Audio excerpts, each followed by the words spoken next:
rebuking the committee, yung Quadcom. Okay? Kasi isa sa mga leader ng Quadcom na yan ay walang iba kung hindi itong si Congressman Abante.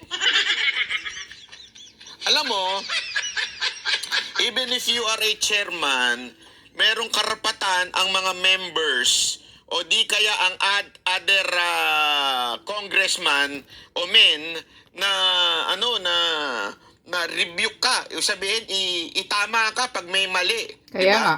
Pero dito, tila nagagalit. Si Bishop. Nagagalit si Bishop at sinasabi niya, are you rebuking the committee? Ha? Nire-rebuke mo ba kami? Bishop ako. Hindi mo ako pa kasi ang word na rebuke ginagamit yan sa mga Christian church eh. Yung pag ni-rebuke ka ng brother mo, para sinasabi sa iyo na mali ka. Tanong niya, are you rebuking me? Nire-rebuke mo ba ang committee na ito?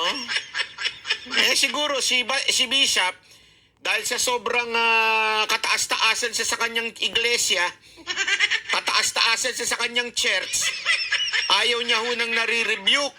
Baka ganun ang gusto nito ni Abante. Sir, Bishop, Nagmamagaling si matandang Abante. ikaw po ay wala sa iglesia mo na kung saan ikaw ang pinakapinuno. Hindi ko nga alam kung ilan lang membro nyo. Kaya nga. Pero kasi tinitingnan ko yung video mo na nagtuturo, hindi mo pinapakita yung tao kung ilan ang nakikinig sa'yo eh. Pastoran pala to ha. Tinawag mo na yung sarili mo na bishop.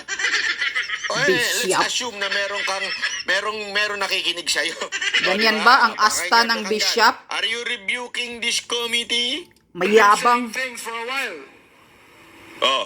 What? You have been rebuking this committee. Oh. You we're not blaming the vice president on this. Honorable Marcoleta, we are not blaming the right to suspend. 1 minute suspension is the Napaka-arrogante ni Kuya. Mayabang. Kasi tandaan ninyo, dito, kine-question po ni Congressman Marcoleta yung tradisyon. Napaka-importante kasi na maunawaan natin to eh. Yung tradisyon baga na sinasabi ni Marcoleta, for decades since siya ay naging congressman daw, and ang office of the vice president and office of the president, Hindi na nga pagkadating sa kine-question budget, yan. binibigyan po yan ng courtesy as equal branch. As head of that co-equal branch. Iyan ho ay ginagawa na ho, matagal na, dekada na ho. Okay? Nakailang termino na ho si Marcoleta at sinasabi niya, sandali, ilang panahon na ito, even in the time wherein the president and the vice president are not in good terms, are not in good, hindi sila magkapareho ng partido, and yet there is this tradition in respecting each other's office. Ganun. Napa-English ako tuloy. 17 years na si Marcoleta dyan. Kayo mga baguhan lang. Na sinasabi. Pero gayon pa man, nung pinuna yan ni Marcoleta, abay nagagalit yung mga kongresista. At ang tingin nitong isang kataas-taasan, na bishop, na congressman. Hindi ko nga alam kung bishop siya ng kanyang church o baka naman bishop siya ng kanilang Panginoon na si Romualdez. Hindi natin alam. Pero kita nyo naman dito, galit na kaagad si Kuya. Tingnan natin ha. Are you rebuking this committee? Why am I supposed to rebuke the committee? You have been saying things for a while.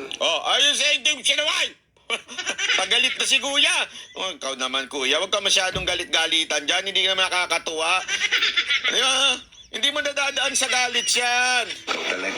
Ikaw talaga. Hindi nadadaan yan sa galit, Kuya. Huwag ka masyadong pikon.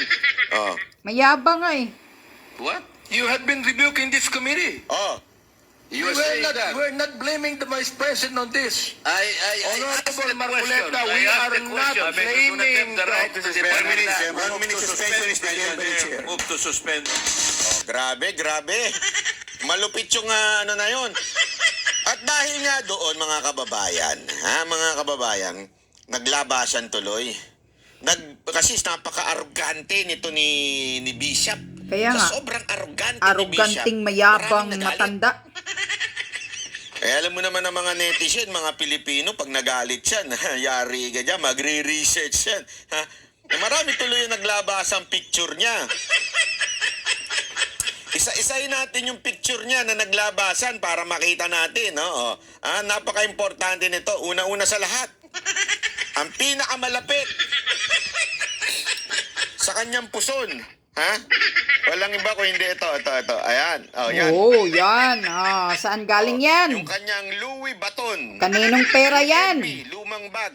No, na nagkakahalaga ng 37,000 pesos. Grabe, ah. No. Diba? Kahit anong ganda ng belt mo, kuya, kung yung tiyan mo, Umuusbong. nakaganyan, hindi nyo may tatago. Umuusbong ang tiyan mo. Matandang mayabang. Yan ang hirap sa atin mga kababayan eh. Lalong-lalo na yung mga may edad na at saka katulad ko na may tiyan. Pag kayo may edad na at may tiyan, syempre, wag na ho natin ipagyabang yung mga sinturon natin, ha? Kasi, kahit anong pagmamayabang natin sa sinturon natin, ha? Kung ganyan na ang ating katawan, nakakahiya na. Diba?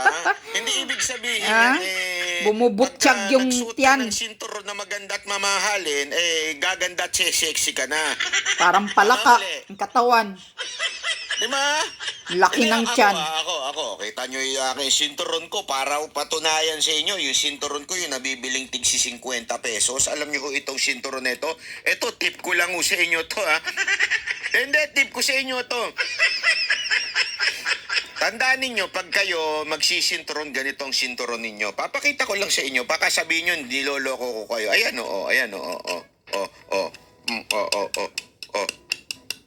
Plastic na plastic. Alam mo kung bakit? Maganda ito. Ha?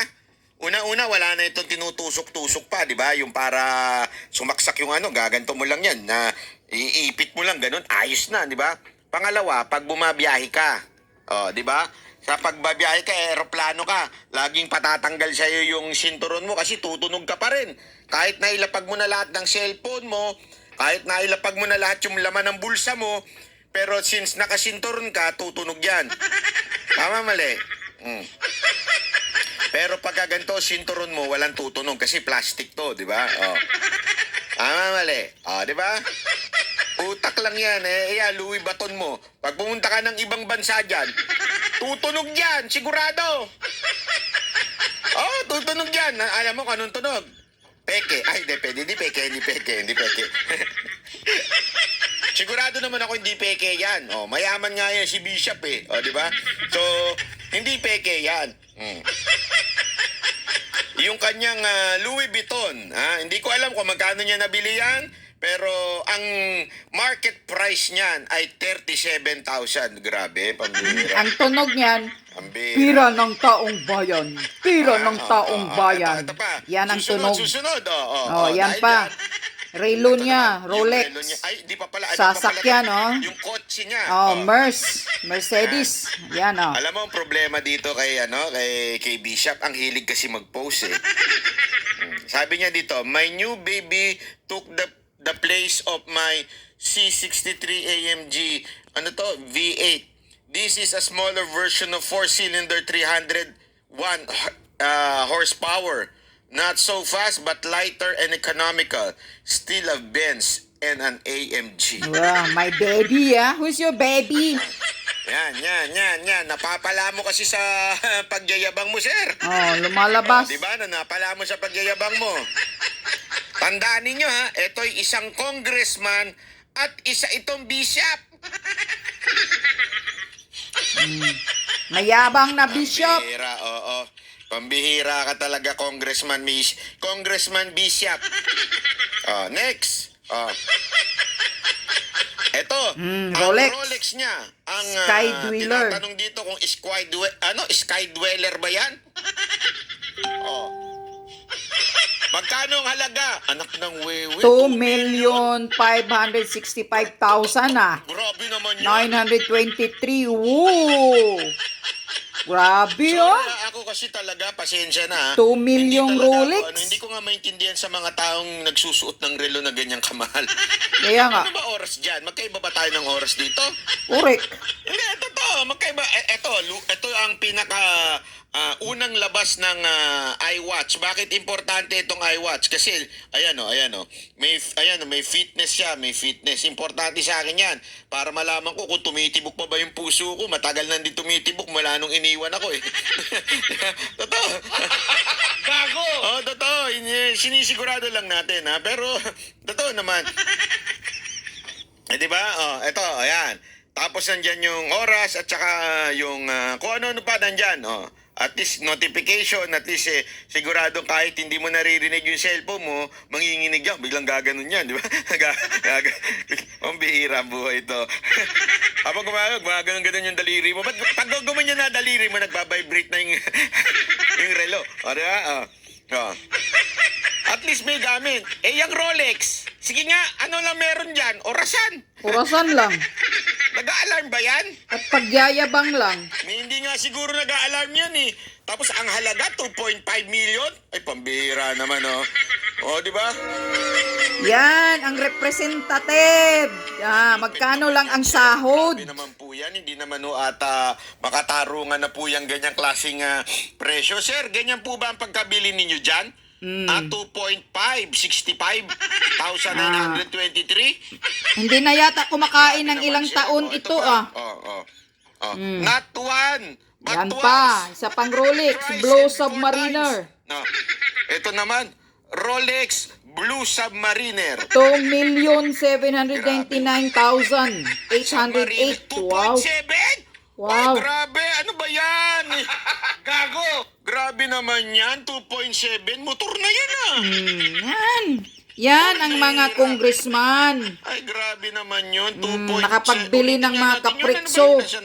Nasaan na yun? Nawala. Wait. Ayan oh. Ay, hindi. Ito. Oh. Grabe oh. 2 point... All... Naku. 1,000... Hindi. Seryoso, 2 point... Sorry grabe naman yan. 2.7. Ang lupit. Ito pa. Hindi lang isang sasakyan meron si Sir. Meron pa siyang Cadillac. Oh, yan pa. Bulletproof Cadillac. Cadillac nice to be casual once in a while. Knock doon po siyang kalabaw, Sir. 18 million Para yan naman dating ito yung simple kong sasakyan. Pahambul-hambul pa ng salita. On my bulletproof Escalade. Escalade pala. But 18 million yan, on my Lord. Wow. 18 million plus yan. Dependent on my Lord, pero bulletproof ang Escalade. Ginamit mo pa si Lord, talaga. Ay, Kaya nga. grabe naman. Alam mo, sabi nga nila, sabi nila, dalawang klase lang ng tao. Mga nagpapagamit kay Lord o yung nanggagamit kay Lord. Yun ang tanong. Sige nga pakisagot nga po ako dyan sa baba. Dalawa lang po ng klase ng tao meron sa mundo na ito. Nagpapagamit kay Lord, ibig sabihin you surrendered your life to the Lord and you are allowing Him to use you for His purpose, for the mission, for your or the second thing, ikaw ang nanggagamit sa Lord para sa sarili mong kapakanan. Para sisikat. All throughout, meron ako i-reveal sa inyo mamaya. Nanggagamit kay Lord. Natin. At dito talaga magugulat kayo. Bakit? Ito yung isang bagay na ngayon nyo lang maririnig. Pero maniwala kayo sa akin. Malupit ito. Abangan nyo, ha? Ito pa, Magkano ba yung Cadillac na yan?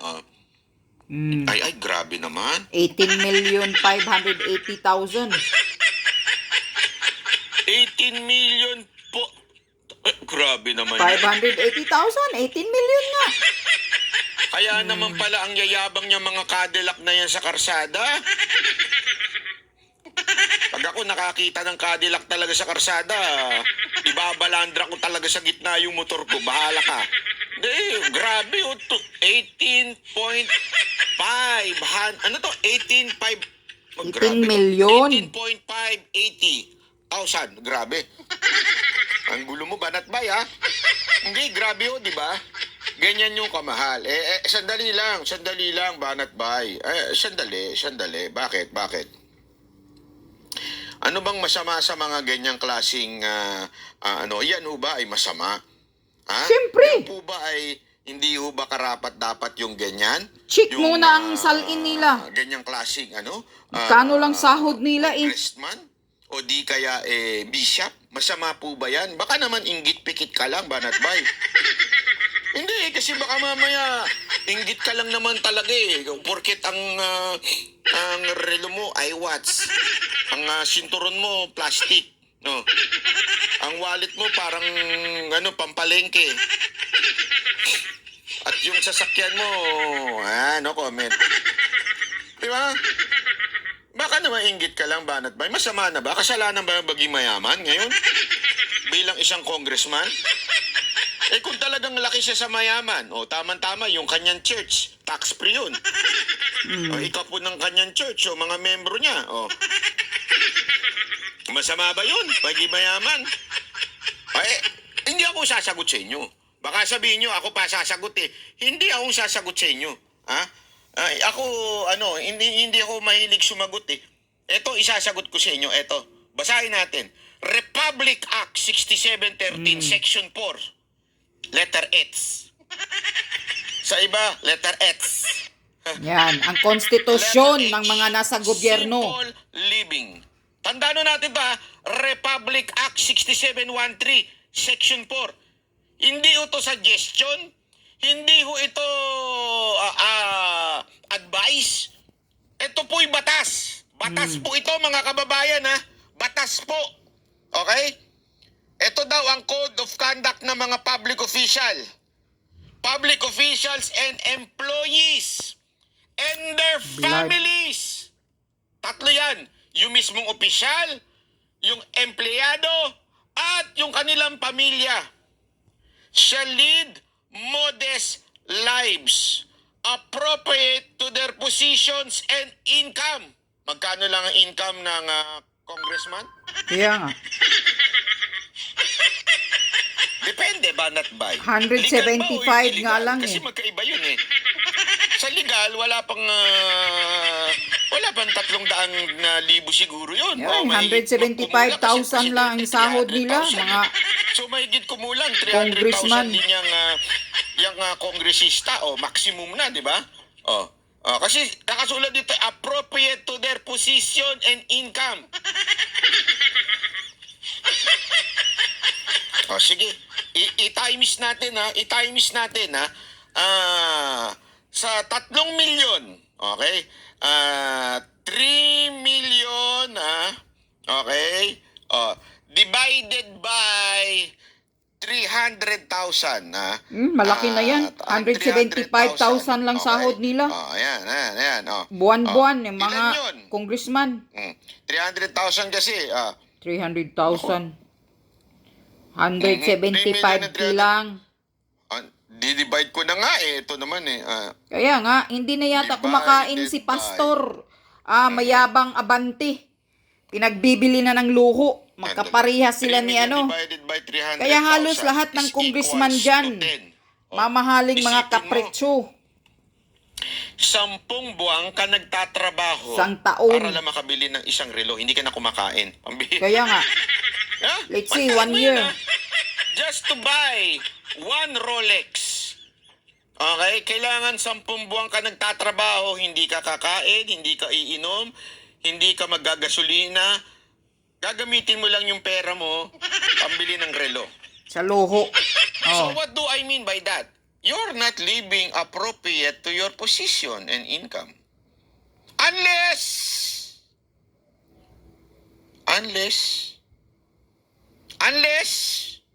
merong iba pang pinanggagalingang pera, hindi lamang sa sahod mo. Siyempre, makabili ba yan ng mga ganyan? Kung walang galing sa ilalim ng lamisa ang perang, naku, wag nang lukuhin ang taong bayan. Second sentence, they shall not indulge in extravagant or ostentatious display of wealth in any form.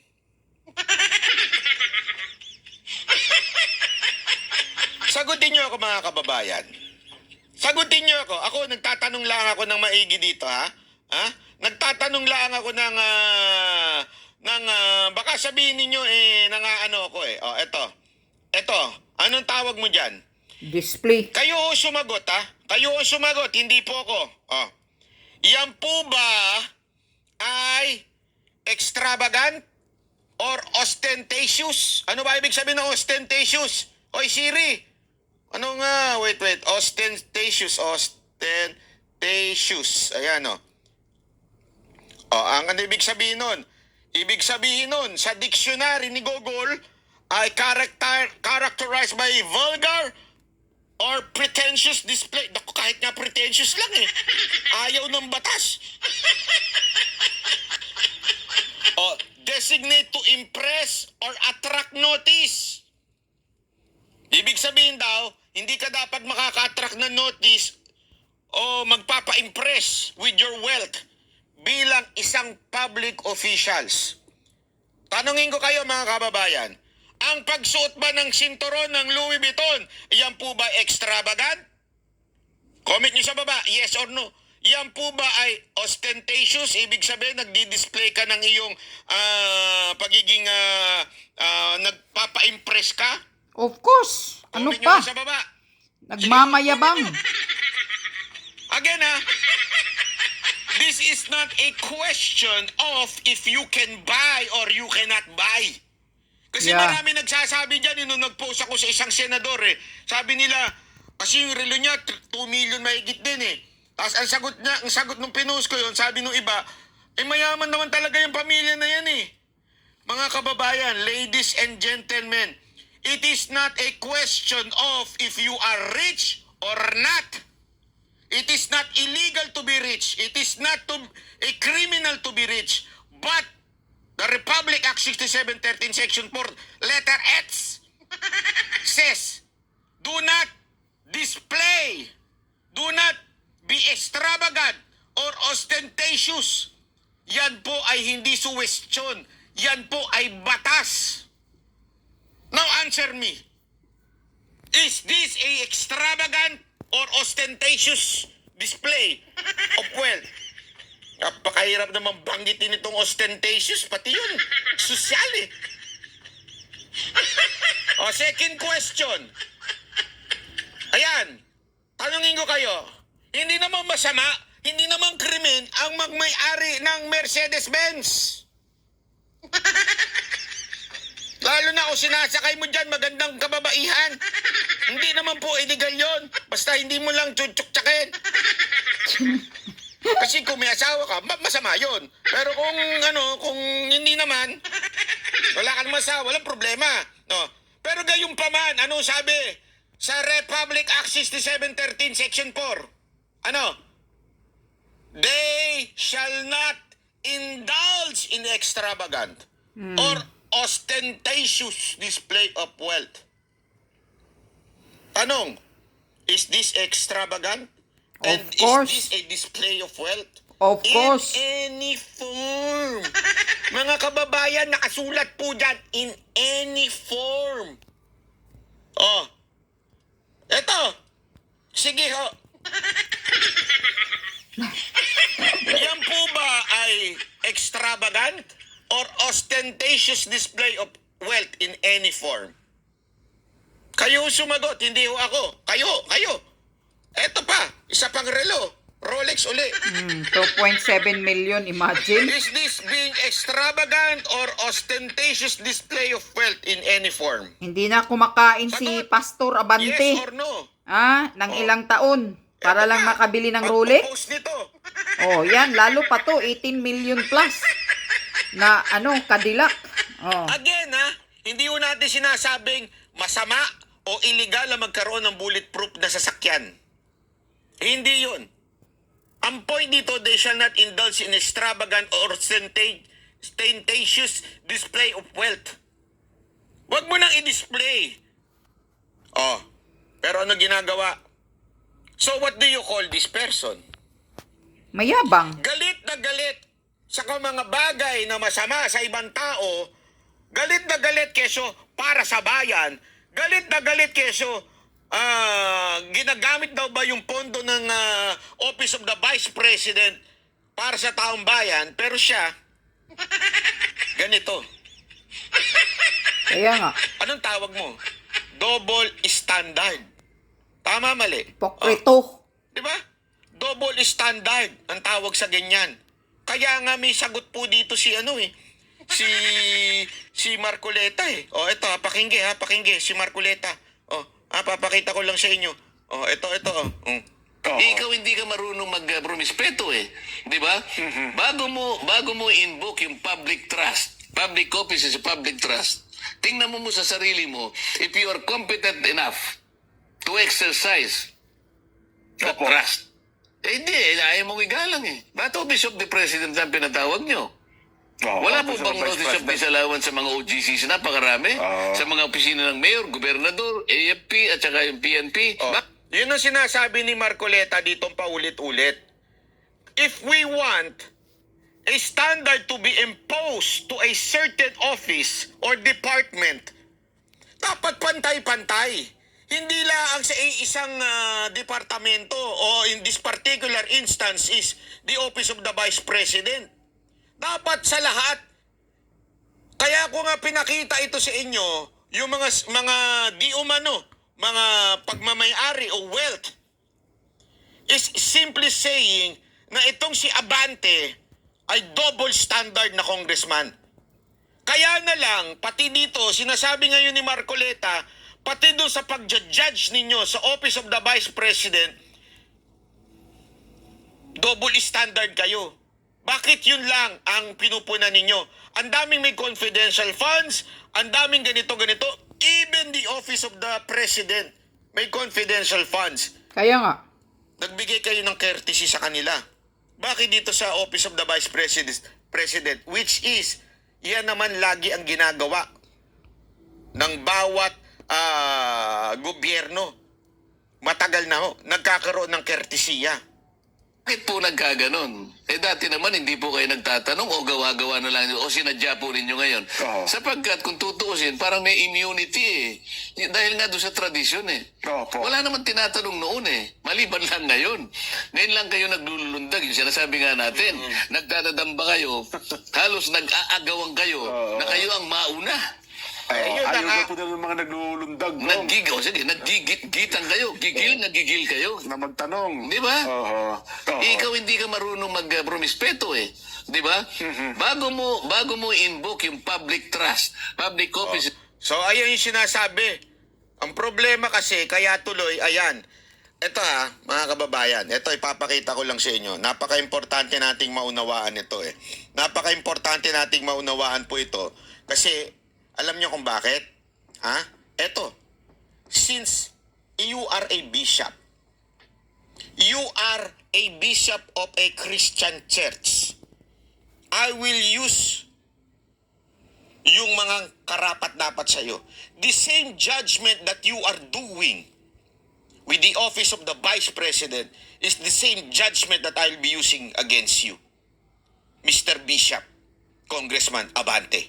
Eto. Ba't ko nasabi? Ito yan, Sabi nga dito sa Matthew 7 verse 2, for in the same way you judge others, you will be judged, and with the measure you use, it will be measured against you.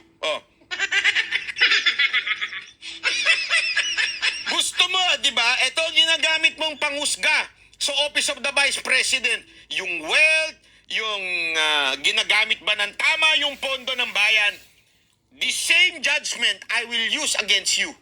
Correct. Since you pretend to be the bishop and pastor of such church, I will use the same to you, Mr. Bishop. Bakit?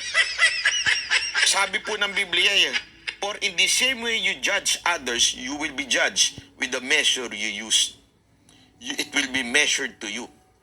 Ibig sabihin, pinupuna mo sa paggamit ng pondo ng taong bayan ang Office of the Vice President. Now, the same way people are judging you. How are you using your budget as a congressman? That's the question. The same question I will be asking to you right now. Correct. Ginamit mo ba ang pondo ng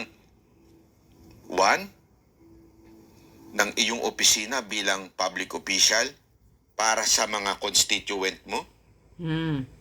Second, O baka ginamit ginamit, mo ba ng tama yung ikapo ng iglesia mo? o baka ginamit lang sa luho. Kapritsyo. Hello? Bishop? Hello, Bishop?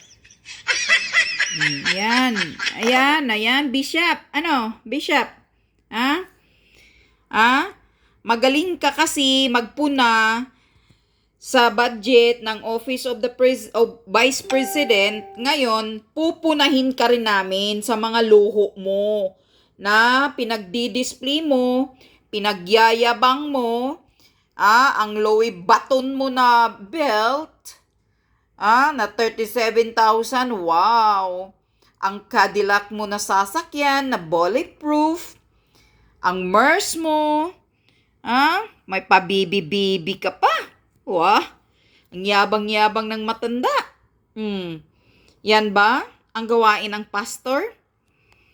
Ganyan ba? Si Pastor Kibuloy, maloho ba na katulad mo nagdi-display ng kapretsyo? Ikaw, tatanungin ka rin namin, mga taong bayan, Representative Abante. Magkano ba ang sahod ninyo? According sa narinig ko, is 175,000 a month.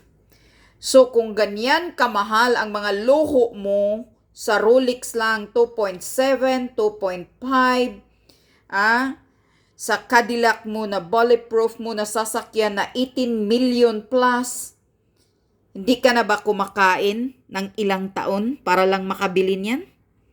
Saan galing ang perang pinagbibili mo ng mga luho mo? Yan ang tanong ng taong bayan sa iyo, Abante. Sa sobrang mayabang mo sa Kongreso, sa House of Representatives, pag umasta ka para kang si Judas, Istas Barabas, ngayon tatanungin ka namin, matandang Abante, saan mo ginagastos ang mga budget mo? At magkano